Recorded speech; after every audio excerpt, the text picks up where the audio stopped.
Hi hello வணக்கம்.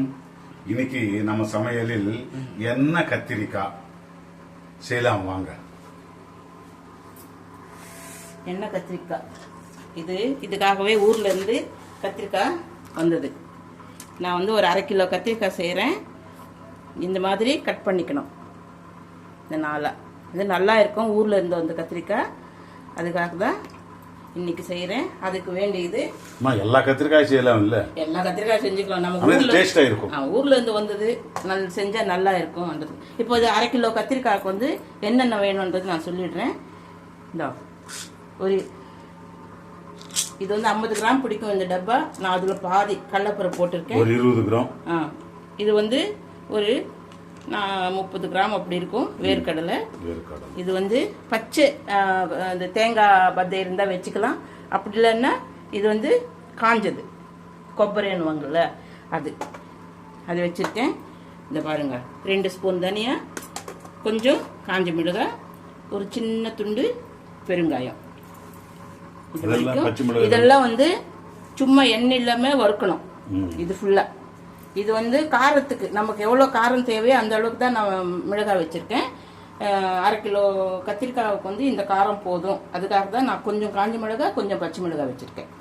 இது வந்து 2 தக்காளி, ஒரு வெங்காயம், இது ஒரு டேஸ்ட்டுக்காக ஒரு 4 பச்சை மிளகாய், ஒரு 2 துண்டு இஞ்சி. இதெல்லாம் கொஞ்சம் எண்ணெய் போட்டு ஒரு ஸ்பூன் எண்ணெய் விட்டு அதை வறுத்துட்டு மிக்சியில் பேஸ்ட் பண்ணிக்கணும். இப்போ இதெல்லாம் ரெடி பண்ணிக்கலாம். இதுக்கு வந்து கொஞ்சம் புளிப்பு பாத்தீங்களா, சின்ன லெமன் சைஸ் புளி நான் இல்ல ஊர்னதுக்கு அப்புறம் அப்படி ஆயிடுச்சு. இத பாத்துக்கோங்க. 1/2 கிலோ கத்திரிக்காய்க்கு வந்து ஒரு பெரிய லெமன் சைஸ்னு வச்சுக்கோங்களேன். அதுக்கேத்த மாதிரி. ஆமா, அது புளிப்பு ஊத்துனாதான் நல்லா இருக்கும். சிலர் வந்து புளி கரைச்சி ஊத்தாமே செய்வாங்க. அது வந்து அந்த அளவுக்கு டேஸ்ட் இருக்காது. நம்ம புளி கரைச்சி ஊத்துனாதான் நல்லா இருக்கும். இப்போ நான் எப்படி செய்யறேன், எங்க வீட்டு ஸ்டைல நான் செஞ்சு காட்டுறேன். இதே மாதிரி நீங்க செஞ்சு சாப்பிடுங்க. இது ஆஸ் யூஷுவலா கருவேப்பிலை, கொத்தமல்லி லாஸ்ட்ல போட்டுக்கலாம். இதெல்லாம் நம்ம வறுத்து எடுத்துக்கலாம். இது வந்து வெறும் கடாயில தான் இந்த வேர்க்கடலை, முதல்ல வேர்க்கடலை வறுத்து எடுத்துக்கலாம். கொஞ்ச நேரம் ஆகும். அப்புறமா மிளகாய், தனியா, பச்சை இது எண்ணெய் எல்லாமே இப்படி எல்லாமே வறுத்து இது நம்ம பவுடர் பண்ணிக்கணும். இப்போ இது கொஞ்சம் எண்ணெய் போட்டு வறுத்து வச்சிருக்கேன். அது ஆயில் போடாமல் வறுத்தது இல்லை.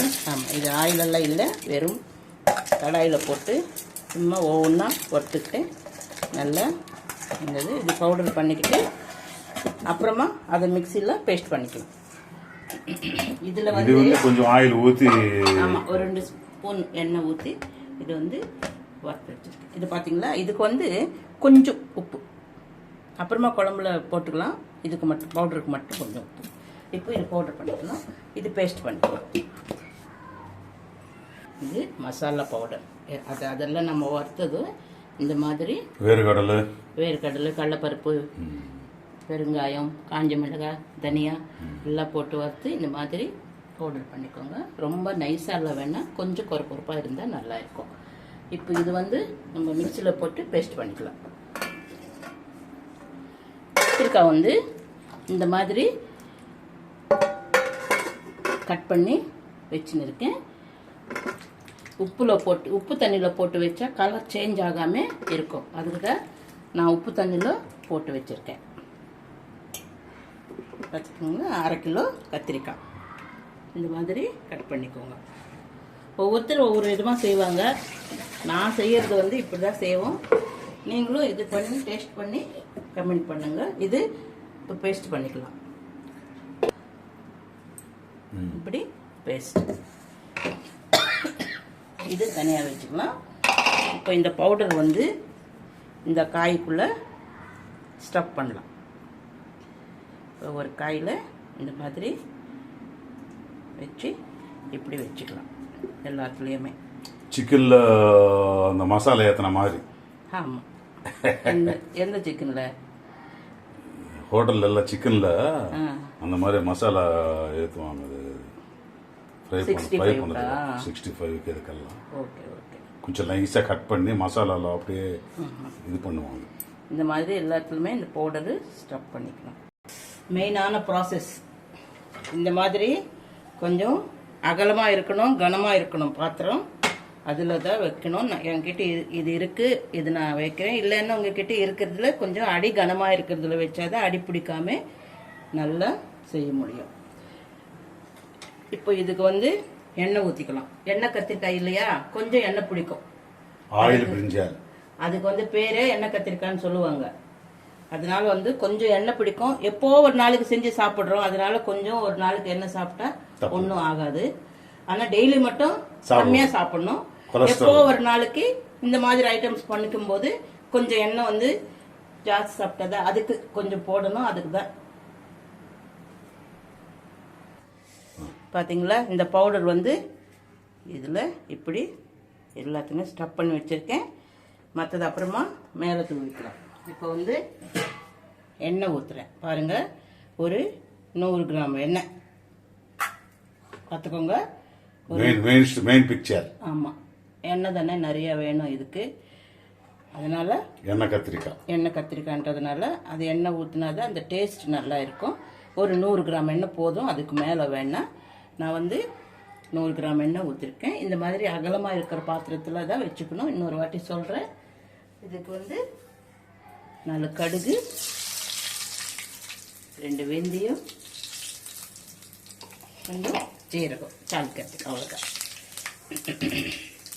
கடுகு, வெந்தயம், ஜீரகம். ஆமாம், இனிமேல் மற்றதெல்லாம் இதில் போட்டுக்கலாம். வெங்காயம் தக்காளி எல்லாம். இப்போ வெங்காயம் தக்காளி பேஸ்ட்டு இதில் நம்ம சேர்த்துக்கலாம்.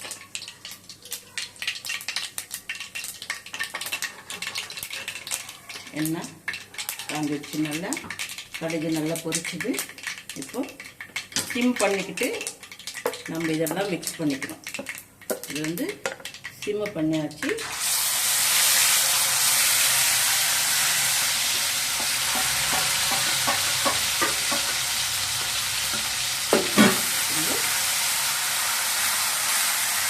இது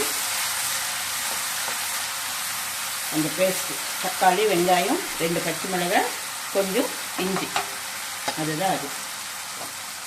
இப்போ நம்ம இதுக்கெல்லாம் சேர்த்து பவுடரில் நான் கொஞ்சமாக தான் உப்பு போட்டேன். ஏன்னா இந்த பவுடரில் இருக்கிற உப்பு கத்திரிக்காய்க்குள்ளே சேர்றதுக்காக தான் நான் கொஞ்சமாக உப்பு போட்டிருக்கேன். இதுக்கு மொத்தத்துக்கு நாம் வந்து இப்போது இதில் உப்பு சேர்த்துக்கலாம்.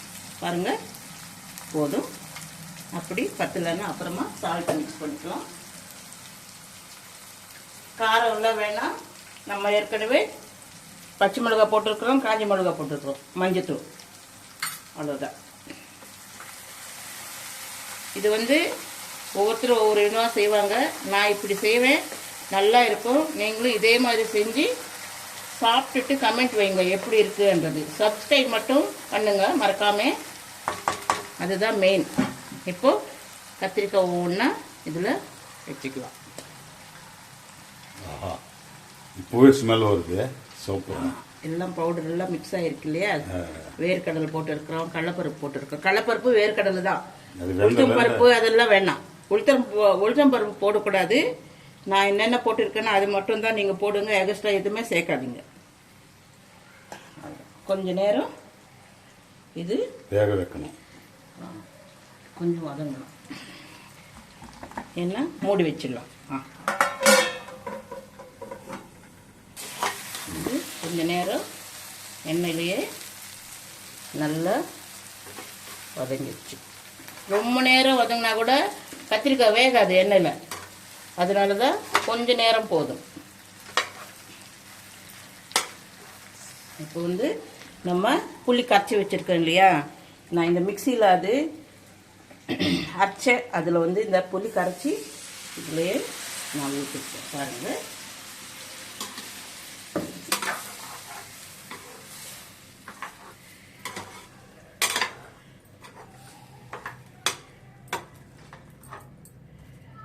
இதுதான் எண்ணெய் கத்திரிக்காய்ன்றது.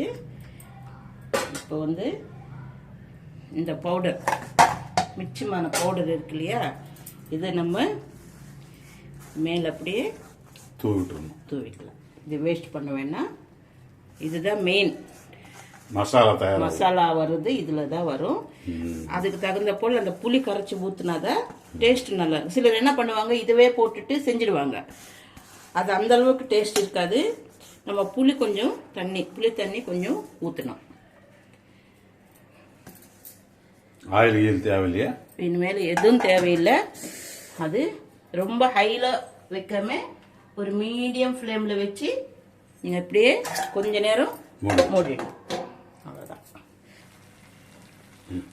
பார்த்தீங்களா, அந்த பவுடர் எல்லாம் மேலே போட்டதுக்கப்புறம் ஒரு வாட்டி நம்ம கிளறி விட்டுக்கலாம். அடிக்கடி கிளறக்கூடாது.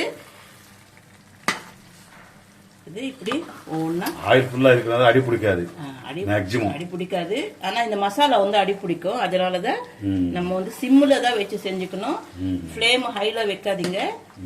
இந்த கத்திரிக்காய் வந்து ஒரு 10 நிமிஷம் ஆகுது வேகணும். பார்த்தீங்களா, திருப்பி போடணும். ஆமாம், அப்படி போட்டுக்கிட்டா. ஆனால் கத்திரிக்காய் வந்து அப்படியே இருக்கணும் செதறாம. அதுக்காக தான் நைஸாக நம்ம வந்து கிளறி விட்டுடணும்.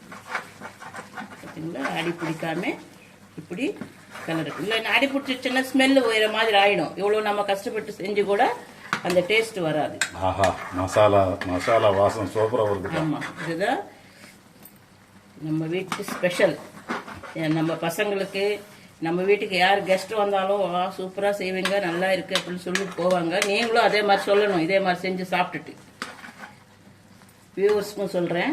தக்காளி, பச்சை மிளகாய் தக்காளி மாதிரி, பச்சை மிளகாய் தக்காளி பச்சடி செஞ்சு அந்த மாதிரி இன்னும் கொஞ்ச நேரம் வேகணும். இன்னொன்று ஒரு 10 நிமிஷம் ஆகும். இன்னொரு வாட்டி மூடி வச்சிடும் வேகண்டா. பார்த்தீங்களா, கத்திரிக்காய் நல்லா வெந்து போச்சு. சூப்பராக. இதுதான் டேஸ்ட் கூட பண்ணாச்சு. சூப்பராக இருக்கு. அதான் போதும், எல்லாமே கரெக்டாக இருக்கு. இப்போ கருவேப்பிலை கொத்தமல்லி போட்டுட்டு நம்ம இறக்கிடலாம். அவ்வளோதான். இதில் உப்பு காரம்லாம் பார்த்தேன், கரெக்டாக இருக்கு. இது வந்து நான் ஸ்கிப் பண்ணாமல் பாருங்கள். அப்போ தான் உங்களுக்கு என்னென்ன நான் இதில் போட்டிருக்கேன்றது உங்களுக்கு தெரியும். அதெல்லாம் போட்டு நான் எப்படி பண்ணியிருக்கேன்னா அதே மாதிரி நீங்கள் செஞ்சு பார்த்து லைக் பண்ணுங்கள், ஷேர் பண்ணுங்கள், சப்ஸ்கிரைப் பண்ணுங்கள். அது மட்டும் மறக்காமல் செய்யணும். ஓகே, எண்ணெய் கத்திரிக்காய் சாப்பிட்டு பாருங்க, நல்லா இருக்கும். ஓகே.